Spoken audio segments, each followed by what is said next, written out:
tardes, estimados teleparticipantes.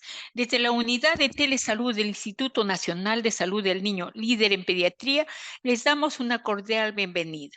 El día de hoy es muy grato presentar al doctor Ángel Cueva Parra, médico cardiólogo, electrofisiólogo, con amplia experiencia en la especialidad. Actualmente tenemos el gusto que labore con nosotros en el Servicio de Cardiología del Instituto Nacional de Salud del Niño. Él tratará el tema tan importante y frecuente, arritmias más frecuentes en pediatría. Queda con ustedes el doctor Cueva. Puede empezar, doctor. Hola, buenas tardes. Muchas gracias por la presentación. Eh, Vamos a ver si mis diapositivas se ven. Quisiera saber si se ven. ¿Se Sí, ven? doctor. Sí, doctor. A ver, comparte. Sí, Ok, bueno, a ver, muchas comparte. gracias Empiece a por su compartir. presencia. Ya. ¿Ya? ¿Se ve o no se ve? Solamente está el título, pero estaba compartiendo. A ver, continúe, doctor. ¿Se ve está proyectada mi diapositiva? La página principal, el título, Claro. ya, continúe nomás con las demás. Ok, bueno, muchas gracias. Em, Vamos a comenzar con este tema tan importante de arritmias más frecuentes en nuestros pacientes pediátricos. Entonces, ¿qué es una arritmia? Primero debemos saber el concepto de lo que es una arritmia. Todos sabemos que nuestro corazón tiene un sistema eléctrico de conducción normal comandado por el nodo sinusal o sino auricular, ¿no? Entonces, una arritmia es cuando se altera el origen del impulso eléctrico cardíaco y esa alteración puede ser en la frecuencia o también en la generación de ese impulso. Aquí les he graficado un corazón con el sistema eléctrico normal, ¿correcto? Y aquí normalmente en el nodo sinusal se origina el impulso eléctrico, el cual tiene un recorrido descendente hacia todas las estructuras cardíacas. Entonces, cuando el ritmo cardíaco no se origina aquí en el nodo sinusal, estamos hablando de una arritmia. Y pueden haber varios tipos de arritmias y varias clasificaciones. Una clasificación importante es de acuerdo al origen. Si la arritmia se origina por arriba del haz de His, hablaremos que se trata de una arritmia supraventricular. Mientras que si se origina por debajo del haz de His, será una arritmia ventricular. Y aquí les traigo unos ejemplos. Aquí tenemos una extrasístole auricular, donde el complejo QRS tiene la misma morfología que el complejo QRS sinusal, y una arritmia ventricular, una extrasístole ventricular, que tiene un QRS un poco más ensanchado. Ahora, ¿qué otro tipo de clasificación hay? Tenemos que hay una clasificación dependiendo de la frecuencia cardíaca. Cuando la frecuencia cardíaca está muy acelerada, hablaremos de una taquiarritmia o taquicardia. Mientras que si la frecuencia cardíaca está por debajo de lo normal, ahí hay una alteración importante o un enlentecimiento importante en alguna de las estructuras de conducción eléctrica normal, hablaremos de una bradiarritmia. En este caso, les presento un bloqueo auriculoventricular 2-1, donde vemos que esta onda P no está conduciendo.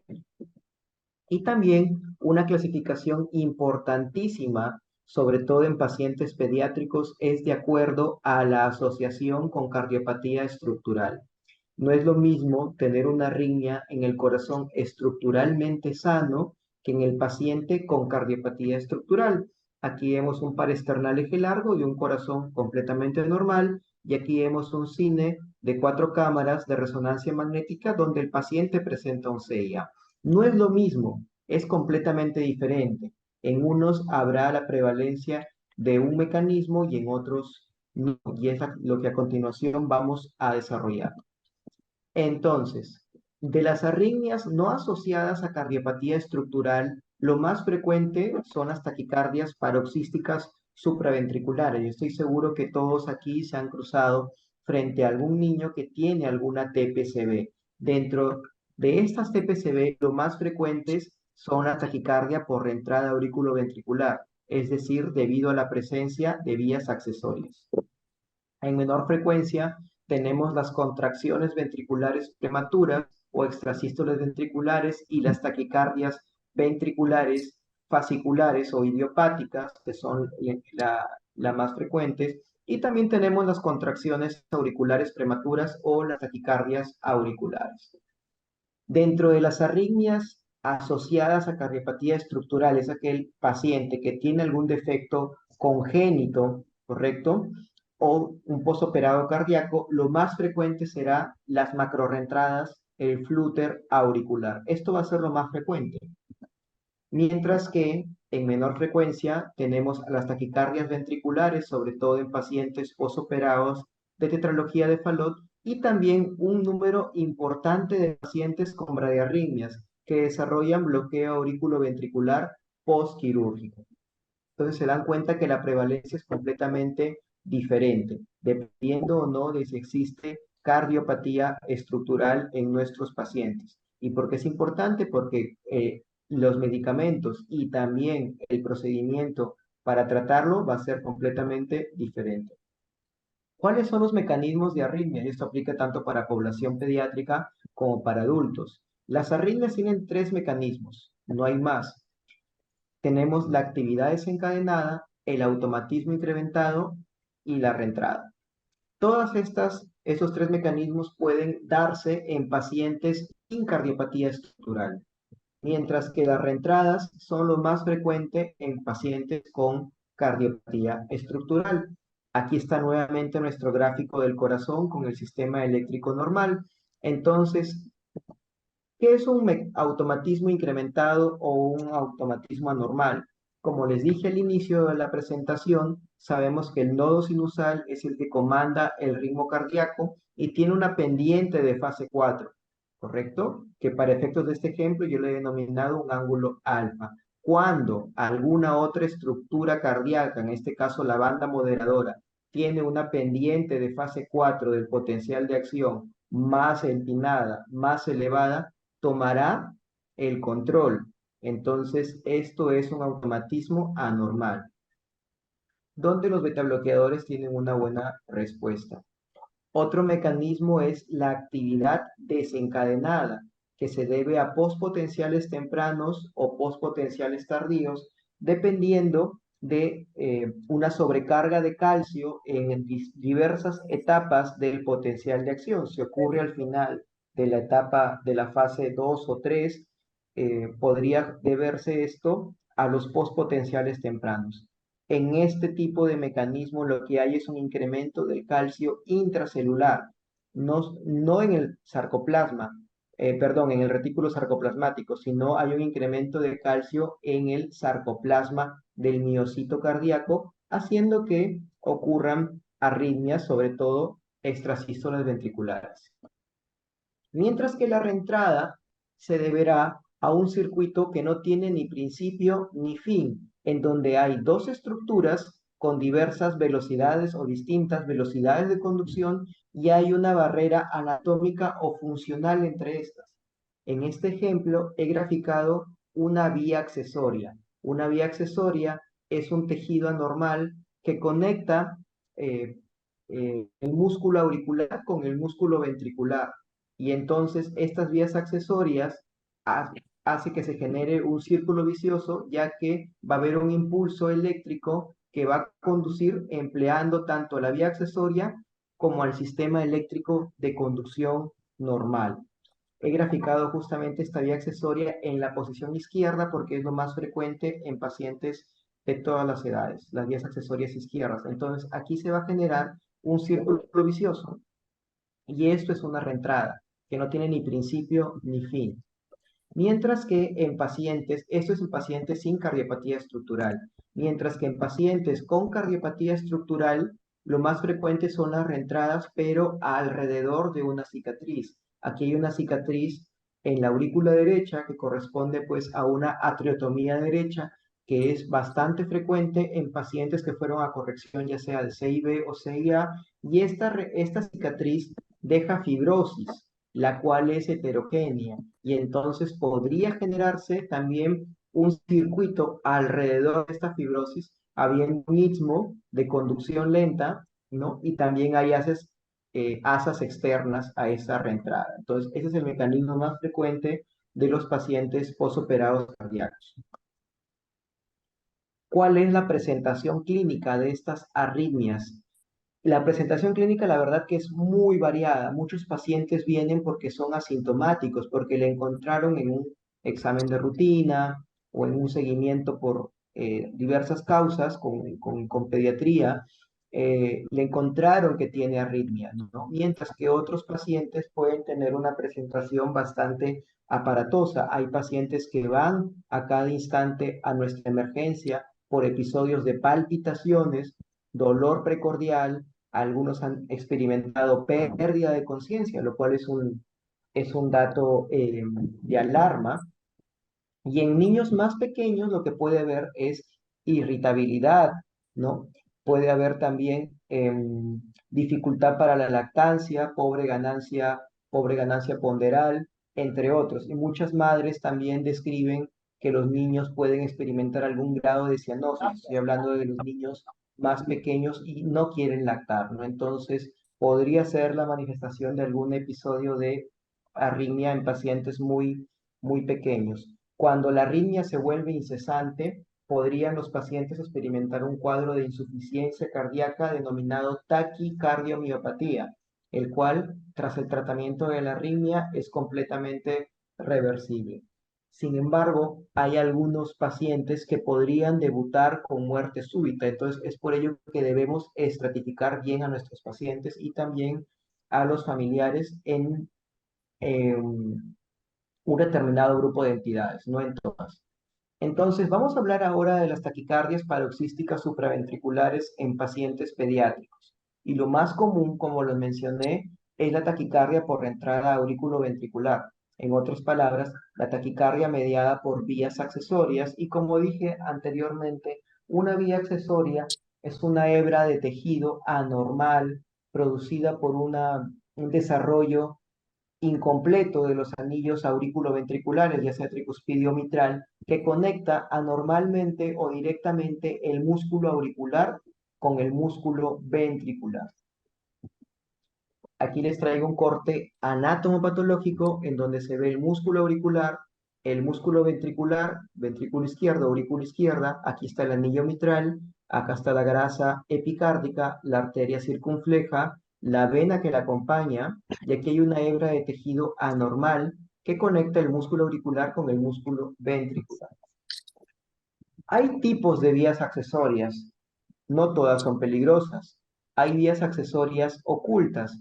¿Qué es una vía accesoria oculta? Aquella que no se ve en ritmo sinusal, pero que al paciente le produce repetidos cuadros de TPCB. Entonces, aquí nuevamente graficado el corazón con la presencia de una vía accesoria, en esta oportunidad en posición derecha. ¿Qué ocurre? Que esta vía accesoria no tiene la capacidad para conducir de manera anterógrada. ¿Qué quiere decir? Que no puede conducir de aurícula a ventrículo, pero sí puede conducir de ventrículo a aurícula. Por lo tanto, no se verá en ritmo sinusal. Es por ello que le denominamos vía accesoria oculta. Aquí, en esta oportunidad, se va a despolarizar el nodo sinusal, se despolarizan los haces internodales, el impulso no es capaz de descender por la vía accesoria y el 100% del impulso eléctrico conducirá por el sistema His-Purkinje, haciendo que el paciente tenga un electrocardiograma en ritmo sinusal completamente normal con un QRS estrecho. Mientras que las vías accesorias que le denominamos manifiestas es aquella que sí se puede ver en ritmo sinusal. En esta oportunidad he graficado nuevamente el corazón y para efectos del ejemplo vamos a otorgarle la propiedad a esta vía accesoria que sí conduzca de manera anterógrada, es decir, de aurículas hacia ventrículos. Entonces se despolariza el nodo sinusal, se despolarizan los haces internodales y el impulso eléctrico llega en primera instancia a la vía accesoria, ya que ésta suele conducir más rápido que el nodo AB, y también recordemos que en el nodo AB hay una pausa fisiológica normal que nos da el intervalo PR. Pues bien, esta pausa no la da la vía accesoria. Es por ello que aparece un empastamiento inicial en el complejo QRS. Este empastamiento inicial es la manifestación electrocardiográfica de la despolarización precoz del músculo ventricular a través de la vía accesoria. es decir, de la preexcitación del músculo ventricular. Y finalmente el resto del complejo QRS es despolarizado por el sistema eléctrico de conducción normal, haciendo que aparezcan todas estas características electrocardiográficas, que estoy seguro que todos ya las conocemos, del patrón de preexcitación. Y cuando el patrón de preexcitación tiene síntomas, estamos hablando de síndrome de preexcitación o síndrome de Wolff-Parkinson-White. Y recordemos que este síndrome de Wolff-Parkinson-White podría asociarse a riesgo de muerte súbita. Entonces, ¿cuáles son los tipos de taquicardia que podrán generar estas vías accesorias? La taquicardia más frecuente es la taquicardia ortodrómica, en donde el impulso eléctrico desciende por el sistema normal de conducción nodo auriculoventricular y regresa por la vía accesoria. Y aquí les muestro un ejemplo de taquicardia ortodrómica, donde el complejo QRS será bastante estrecho, de la misma morfología que el ritmo sinusal, y veremos la presencia en algunas oportunidades de una onda P retrógrada dentro de la primera mitad del intervalo RR, es decir, RP corto.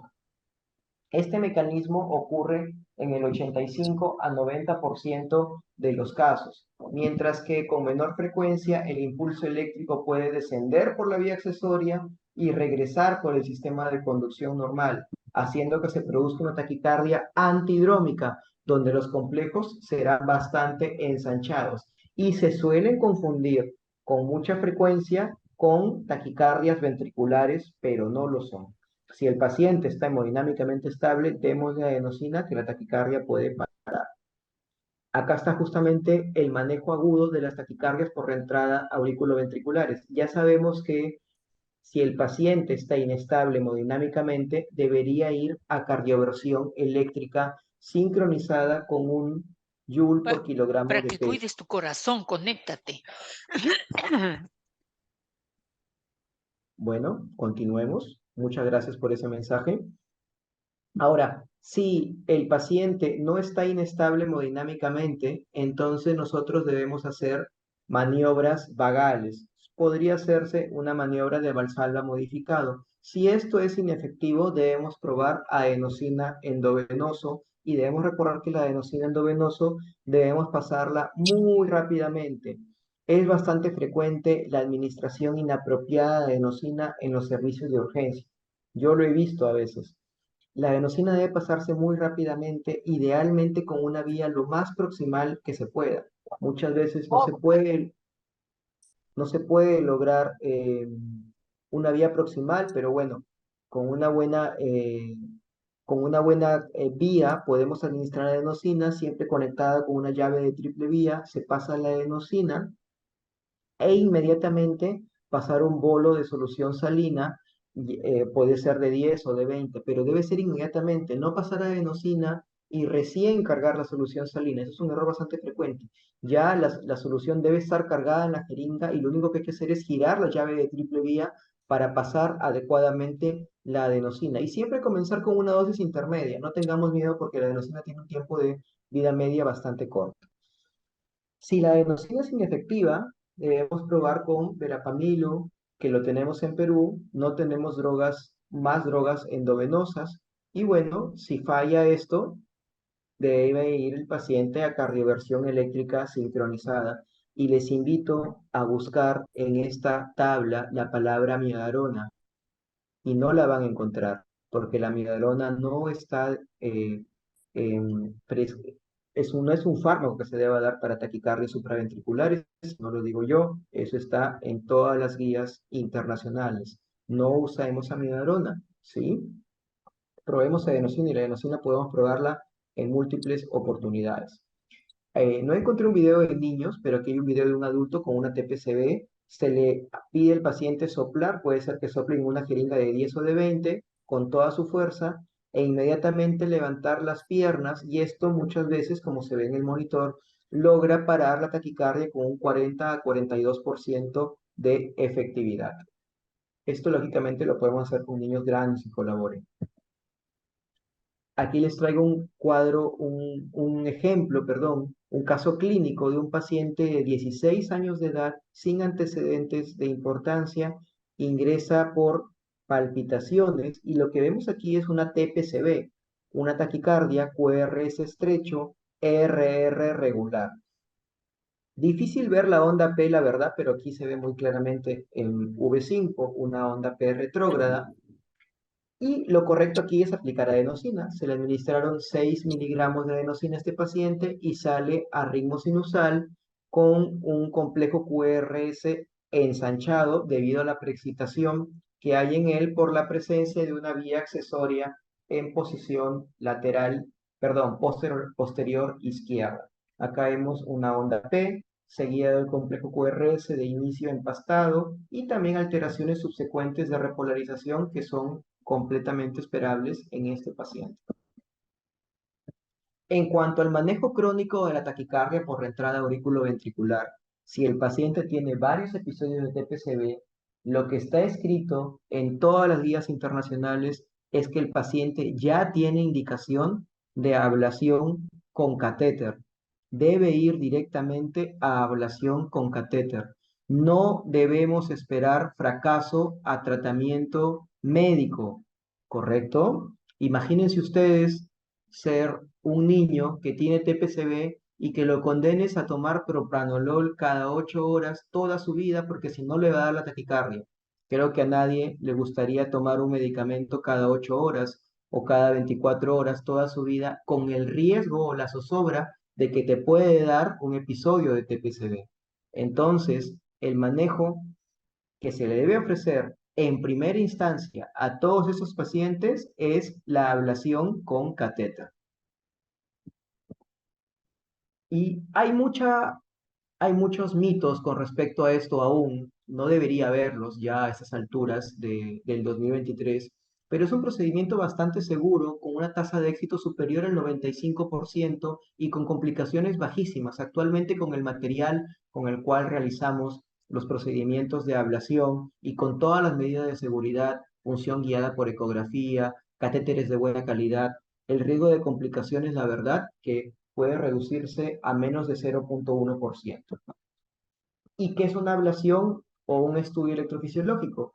Es un procedimiento invasivo, no cruento, invasivo, con la intención de detectar y analizar la actividad eléctrica cardíaca a través de la colocación de varios catéteres en el corazón para estudiar el origen de los impulsos eléctricos y si detectamos un origen anormal, en ese lugar aplicar radiofrecuencia. Nosotros hacemos el acceso hacia el corazón a través de los vasos sanguíneos femorales, ya sea vena o arteria en algunas oportunidades, ¿correcto? Usamos fluoroscopía para ver dónde están nuestros catéteres y finalmente ubicar dónde están los impulsos eléctricos anormales y una vez que los ubicamos, podemos aplicar la energía física.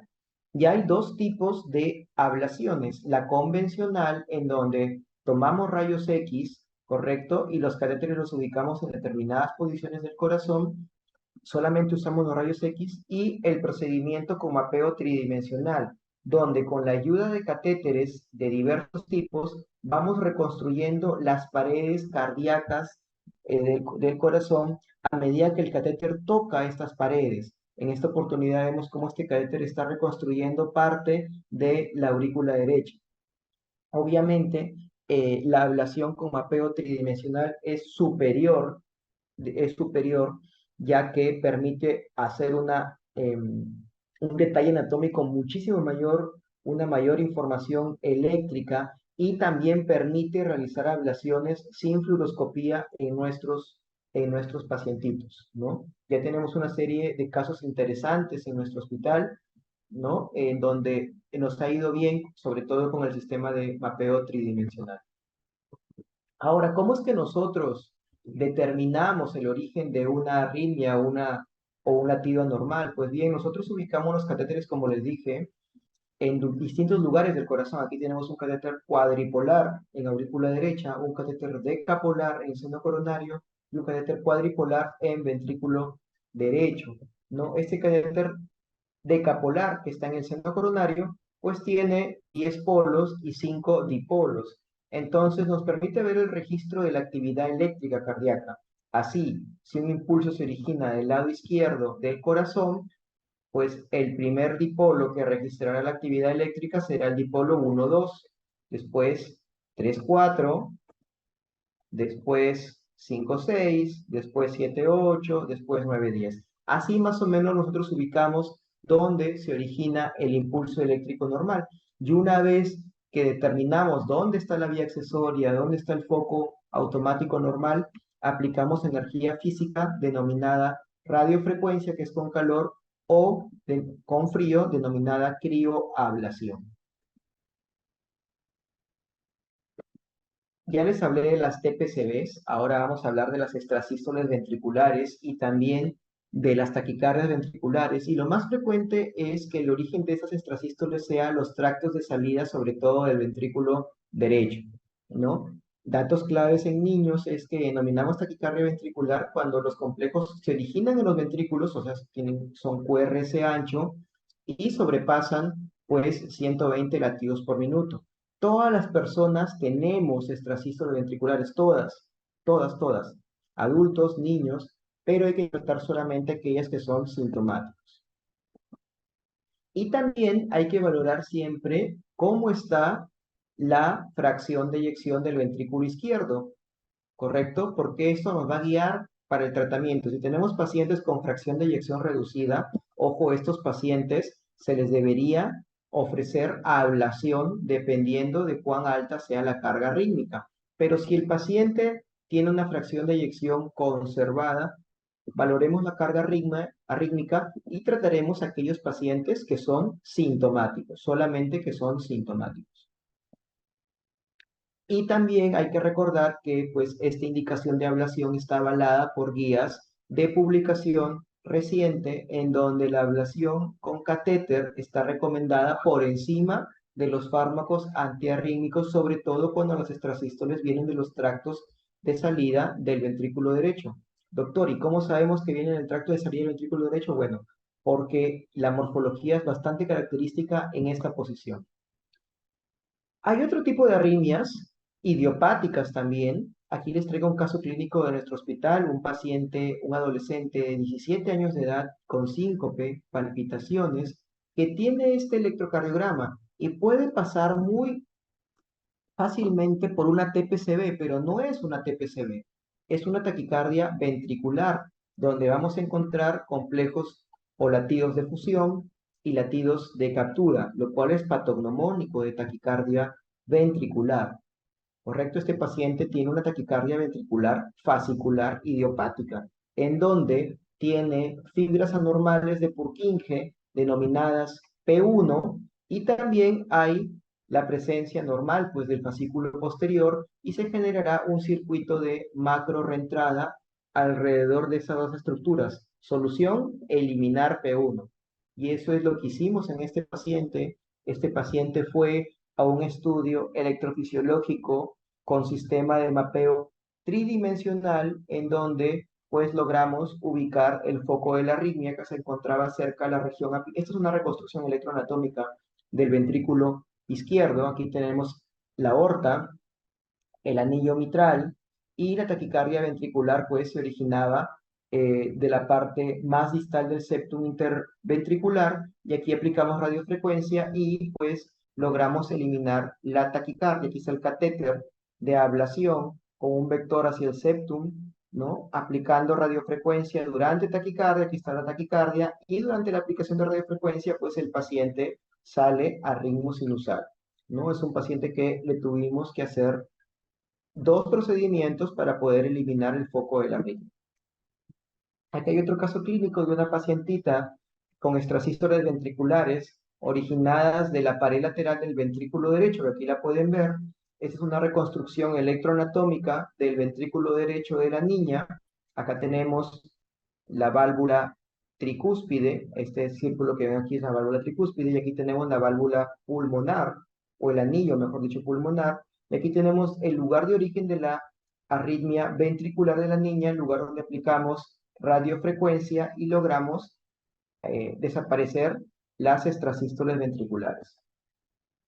Ahora bien, en pacientes con cardiopatía congénita estructural puede haber también arritmias que pueden ser congénitas, entre comillas, porque hay ciertas cardiopatías congénitas que se acompañan de arritmias, por ejemplo, anomalía de Epstein o vías accesorias, o pacientes con problemas de los cojinetes endocárdicos que tendrán bloqueo auriculoventricular. Y también pueden ser arritmias adquiridas secundarias al procedimiento postquirúrgico. Ojo, no es que la cirugía fue mal realizada, sino que es un efecto adverso de la cirugía y eso tienen que conocer los padres de los niños. Entonces, cuando un cirujano hace un cierre de CIA, lo que hace es una triotomía derecha y esto podría conllevar a la aparición de un flúter auricular por un circuito de macrorreentrada.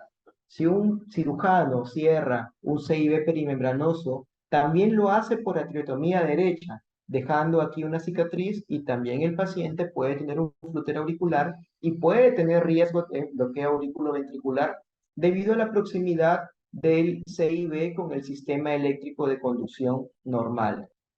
Si cierra un CIB subpulmonar no va a haber mayor problema porque el abordaje es transpulmonar, no pasa nada. Si es un paciente que va a corrección de tetralogía de Fallot, pues aquí le hacen una ventriculotomía para aliviar la obstrucción a nivel del infundíbulo pulmonar y el paciente tendrá riesgo de taquicardia ventricular. ¿Qué es lo más frecuente? Lo más frecuente, como lo mencioné al inicio de la charla, son la presencia de flúter auricular y los bloqueos auriculoventriculares secundarios al procedimiento quirúrgico. ¿Qué nos dicen las guías? Pues que debemos tratar de restablecer el ritmo cardíaco normal en estos pacientes con cardiopatía estructural, porque si ya tienen un defecto congénito que repercute de alguna manera u otra en la función del corazón, por más que la fracción de eyección esté bien, y eso le sumamos una arritmia, con el tiempo esto va a deteriorar a los pacientes. Es por ello que debemos hacer una estrategia de control del ritmo en donde la ablación con catéter está recomendada como tratamiento de primera línea. Aquí les traigo un caso clínico de un paciente que tuve la oportunidad de atender durante mi formación en electrofisiología en México. Es un paciente de 16 años de edad, posoperado de cirugía de Yaten o switch arterial, perdón, cierre de CIB perimembranoso, ingresó por esa taquicardia, QRS, bueno, vamos a decir que está estrecho, ¿no?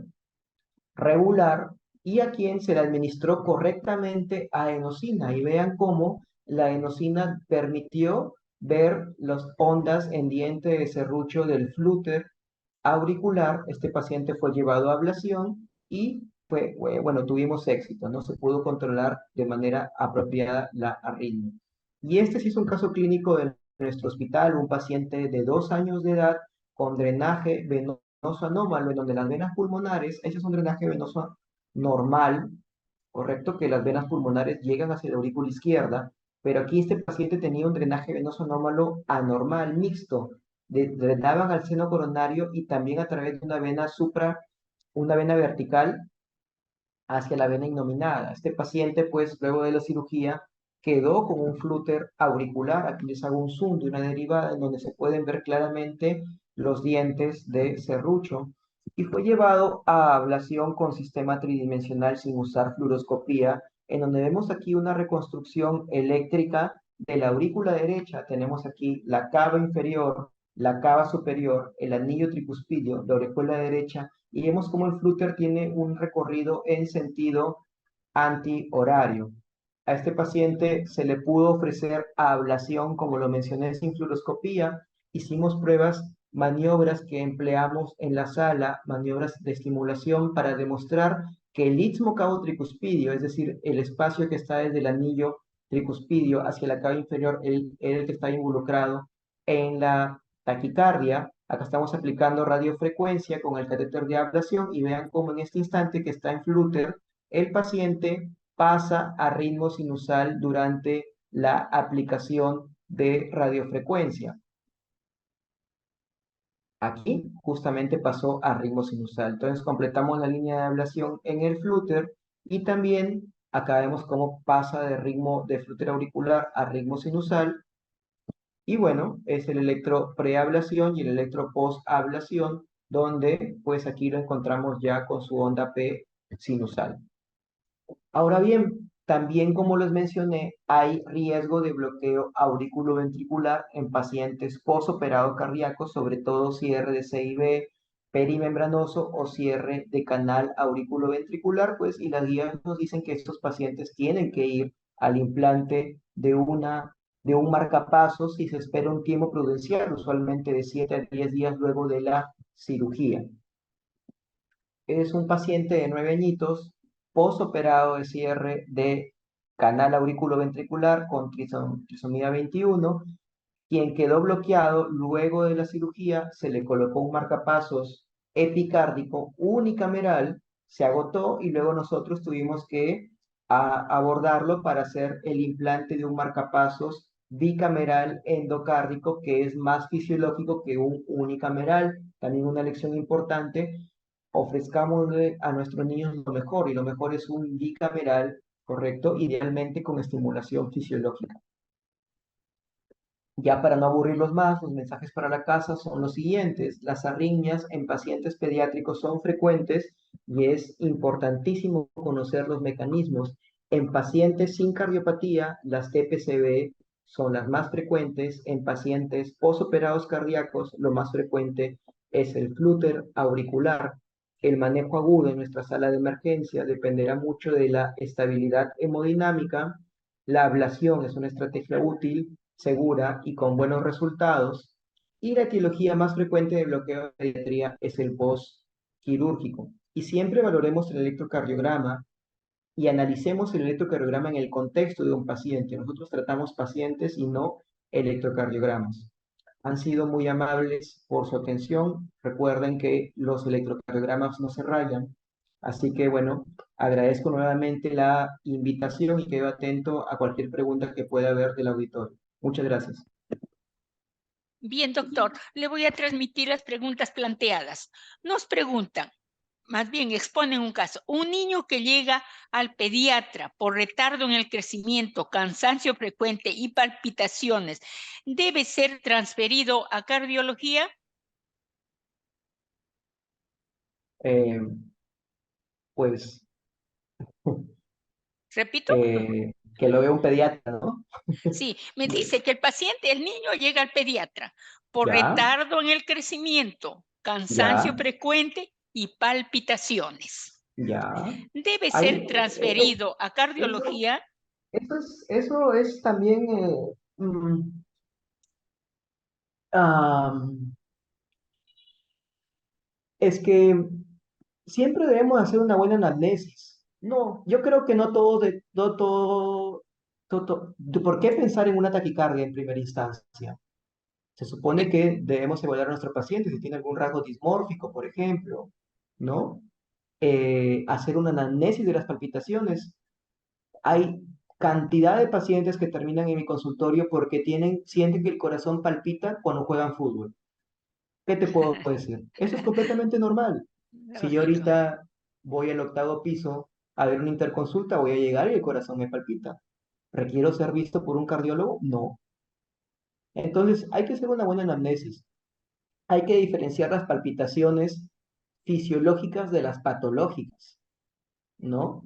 Hay que tratar la ansiedad de los padres de los niños, ¿no? Y para eso no estoy yo, para eso está el primer nivel de atención, ¿no? Eh, También no estaría bien que me manden un paciente con este cuadro sin electro, o sea, y el electro lo vio el pediatra.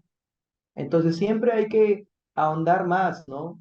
Yo no le echaría la culpa a una arritmia. ¿Por qué sospechar de una arritmia?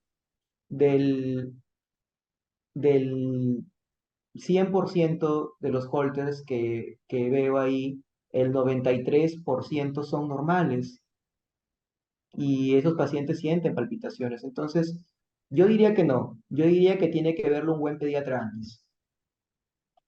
Y hacerle un estudio. Ya, ya, doctor. Otra pregunta.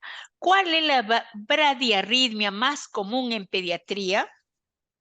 Ah, perfecto. Sí, como lo explicaba, en pacientes sin cardiopatía estructural puede haber bloqueos auriculoventriculares congénitos, sobre todo si ha habido antecedente de lupus materno, ¿no?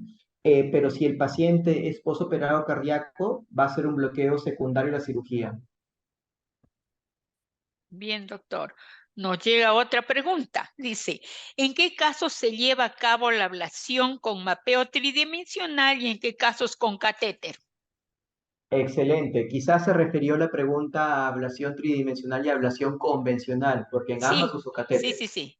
Sí, Ya, sí, sí, sí, a eso se refiere. todas, todas las arritmias pueden tratarse con sistema tridimensional, todas, Todas, y ¿ya? es mejor, todas. Ahora, hay algunas arritmias que no se pueden tratar con sistema convencional. Entonces, esa disquisición, bueno, básicamente la hacemos los electrofisiólogos, ¿no? Pero el sistema tridimensional es útil para todas las arritmias, o sea, una TPCB, cualquier tipo de arritmia puede ir a una ablación tridimensional. Ahora, cuando yo empleo mis recursos, por ejemplo, una taquicardia ventricular, eso tiene que ser a fuerza con sistema tridimensional. No podría ser con sistema convencional. Una TPCB puede ser con ambos. Entonces, debido a temas de recursos, yo prefiero usar convencional para una TPCB, ¿correcto? O una vía accesoria y reservarme el sistema tridimensional para arritmias de origen ventricular y también para posoperados cardíacos, porque el posoperado cardíaco tiene una anatomía diferente que con fluoroscopía no lo puedo ver. Entonces, para resumir, ¿qué pacientes sí o sí a fuerza tienen que ir con sistema tridimensional? Aquellos que tienen arritmias de origen ventricular o posoperados cardíacos y también, bueno, ellos tienen que ir a fuerza tridimensional y la convencional puede reservarse para pacientes con TPCB, ¿no? Para un tema de administración de recursos, pero en realidad con 3D se puede hacer todo. Bien, doctor. Nos preguntan, ¿ambos procedimientos son llevados a cabo con sedación o bajo anestesia? Muy bien, excelente también, excelente pregunta. Idealmente, una ablación debería ser realizado con sedación profunda. ¿Por qué? Porque cuando hago anestesia general, muchas veces la anestesia general impide que la arritmia aparezca durante el estudio. Mm, ¿Por qué? Porque la anestesia general con Seborane, que es lo que usan a veces, impide que el foco arrítmico aparezca. Y yo tengo que hacer aparecer a la taquicardia durante el procedimiento, si no, no puedo. Ahora bien, es em, no estaría bien someter a un paciente despierto, a un niño. Lamentablemente, tendría que usar una sedación profunda o anestesia general en todos los casos. Pedirle a un niño de 8, 5 años que colabore es muy difícil, cosa que sí puedo hacer con un adulto, que lo puedo hacer completamente despierto. Pero en los niños se prefiere anestesia general o sedación profunda, ya que no colaboran durante el procedimiento. Sin embargo, eso muchas veces inhibe el foco de la arritmia. No es por ello que por electrocardiograma debemos tener siempre una idea de dónde está y hacer muchas maniobras de estimulación y usar fármacos como atropina o isoproterenol para tratar de despertar la taquicardia. No es una desventaja. Lamentablemente en niños pequeños tiene que ser con general, no hay de otra porque no te van a colaborar. Y en ellos sí yo debo planear mi procedimiento pensando que le voy a necesitar o atropina o isoproterenol o dobutamina para que aparezca la taquicardia, si no, no puedo, ¿no? Pero sí, niños pequeños, general, ya niños más grandes, adolescentes, podría ser con sedación. Y adultos un poquito despiertos, no hay problema. bien, doctor. Por el momento ya no tenemos más preguntas, doctor. Sí, ya no hay Este, por el chat. Sí, algo que quiera con agregar. respecto a la primera pregunta, sí. ¿Ya? Si está con retardo de crecimiento y tiene Sí, palpitaciones, ¿no tendrá anemia? Si tienes hemoglobina baja, claro, claro. el Sí, sí, sí. corazón va a acelerarse. Entonces, siempre no hay que pensar en la arritmia como primera instancia. Lógicamente que si el electrocardiograma, pues se ve una taquicardia incesante que puede haber, porque tuvimos en nuestro hospital una niñita que viene por retardo del crecimiento y cansancio y estaba en una taquicardia ventricular fascicular incesante. Bueno, sí, ¿no? Pero eso es una minoría de pacientes. La gran mayoría tienen palpitaciones que pues son fisiológicas, ¿no? Vienen las madres también al consultorio que, no, que el corazón le late fuerte, pero es esperable que se sientan los latidos del corazón en un pechito delgado, ¿no? Eso es completamente normal. Entonces siempre hay que ver, hacer una anamnesis detallada de las palpitaciones. No es normal que si yo estoy en reposo ahorita el corazón se me acelera a 160, eso no es normal. Pero si yo estoy ahorita y me voy a correr, me voy a jugar fútbol, entonces eso es normal. El cansancio también es normal, todos nos cansamos. Entonces hay que siempre hacer una anamnesis detallada y una evaluación detallada del cuadro clínico de nuestros pacientes. Aplica también para el síncope, etcétera. No esperar que el electrofisiólogo le diga a la mamá, no es normal que tu niño se canse cuando juega fútbol, pues es normal, o sea. Entonces, siempre valoremos en varias aristas del cuadro clínico de nuestro paciente. Como recalco, yo no creo que un retardo del crecimiento se podría echar la culpa a una arritmia, porque hay varias causas. Entonces, hay que ahí ahondar más en el paciente, tomar una radiografía de tórax para ver el tamaño cardíaco, si no tenemos ecografía a la mano, porque sé pues que en nuestro país no hay ecocardiograma o especialistas que pueden hacer un programa pediátrico en todos lados, no, pero tenemos radiografía de tórax, está a la mano, electrocardiograma está a la mano, entonces siempre es importante hacer esa disquisición de lo normal y lo anormal, ¿no? Bueno, quería comentar eso. Bien, doctor. En relación a este caso, le comento, se trata de un niño de provincia que llega con estos síntomas al consultorio de pediatría, le hicieron los exámenes, no tiene anemia, su nutrición aparente normal, entonces le hacen transferencia porque lo tildaba a su familia de un niño ocioso en comparación a sus hermanos.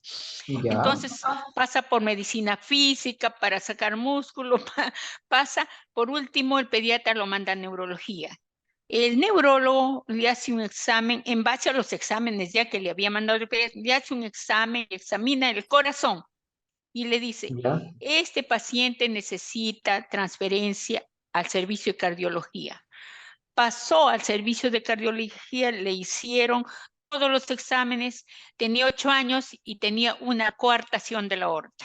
A los 8 años le claro. descubrieron, pero recién paseó por todo lado, pediatra, medicina física, salud mental, neurología. Pero, El pero, neurología hizo la transferencia. La pero, cardiología, ajá, las sí, cuartaciones de aorta soplan. sí, Mi pregunta sí, sería, ¿y nadie sí. le escuchó el pecho? El neurólogo, el Claro, el neurólogo le neurólogo, escuchó. pero Sí, a eso voy, ¿no? O sea, examen físico, ¿no? Este niño sí. puede haber sido detectado siempre con un examen físico básico, soplo. Ah, bueno, ya, es un panorama diferente. Ahora, también, antes justo me acordé, también hay que recordar que la arritmia sinusal o respiratoria es completamente normal. ¿Sí? También Bien, a doctor. veces pasa que evalúan a los pacientes y ven pues que el corazón está, que el niño inspira, se acelera, luego bota el aire, se desacelera. Eso es completamente normal. ¿Sí? Bien, Ujú. doctor. Ok.